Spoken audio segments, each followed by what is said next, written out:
Pemirsa Komisi A DPRD Provinsi Jawa Timur mendorong pemerintah kabupaten dan kota untuk lebih proaktif melakukan pendampingan kepada para kepala desa. Hal ini lantaran jabatan Kades paling rentan tersandung kasus hukum yang mengakibatkan keresahan dan kekhawatiran akan kesalahan administrasi serta pencatatan yang berujung keterlibatan dengan aparat penegak hukum.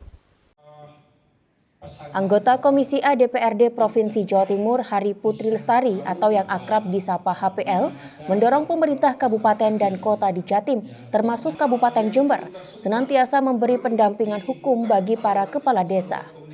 Sebagaimana ia sampaikan dalam workshop bertajuk pencegahan tindak pidana korupsi dalam pengelolaan dana desa di salah satu hotel Selasa siang. Bahwa kasus dugaan korupsi dana desa yang menjerat kepala desa cukup tinggi, sehingga diperlukan peran pemerintah kabupaten kota dalam memberi pemahaman, pembinaan, serta pendampingan berkaitan dengan hukum kepada para kades. HPL berharap workshop yang digelar bersama dengan ratusan kepala desa kali ini dapat ditindaklanjuti oleh Bupati maupun OPD yang dalam hal ini adalah Inspektorat Pemkab Jember agar proaktif menghindarkan kepala desa dari pusaran kasus dugaan korupsi dana desa yang bersifat insidentil atau kesalahan administrasi yang tidak disengaja. Bupati dan OPD terkait ya.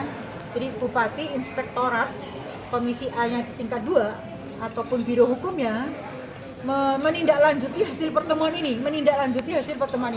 yaitu dengan BIMTEK. Mereka tadi berharap penyederhanaan dokumen, kemudian ada pendampingan meskipun sudah ada 4 pendamping desa, tapi faktanya banyak kepala desa kan yang masuk ini kan juga salah satu harus ada evaluasi. Nah, termasuk inspektorat. Jadi kita ketika misalnya ada pembinaan dulu gitu loh. Pembinaan dulu sebelum, kecuali memang terbukti bersalah ya APH aparat penegak hukum langsung. Tapi kalau sifatnya kesalahan administrasi itu perlu ada pembinaan dulu begitu loh harapannya. Pernyataan HPL disambut baik oleh perwakilan kepala desa yang menyambut masih banyak kades yang merasa resah dan khawatir apabila hendak mengalokasikan anggaran, namun rentan bersinggungan dengan aparat penegak hukum akibat minimnya sosialisasi terkait administrasi dan birokrasi. Terlebih jabatan kepala desa dinilai rentan karena terlibat langsung dengan berbagai elemen masyarakat setiap waktu. Ketika ada apa-apa, ketika ada sangkutan hukum, desa ini setiap tahun ada namanya MUNEF atau monitoring evaluasi dari tim fasilitator kecamatan. Di sana memeriksa kita baik secara administrasi maupun yang lain-lain. Ada juga pemeriksaan dari inspektorat. Ada juga yang namanya jaksa jaga desa. Kalau di Jember ini ada itu.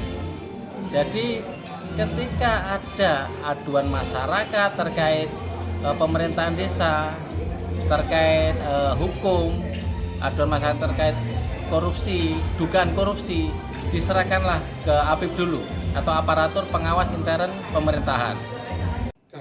Selain mendorong pencegahan korupsi dana desa melalui pendampingan pemerintah kabupaten kota, DPRD Jawa Timur juga tengah mewacanakan peraturan daerah tentang penempatan salah seorang ahli administrasi di jajaran masing-masing pendamping desa. Anas Hidayat, News FTV Jember, melaporkan.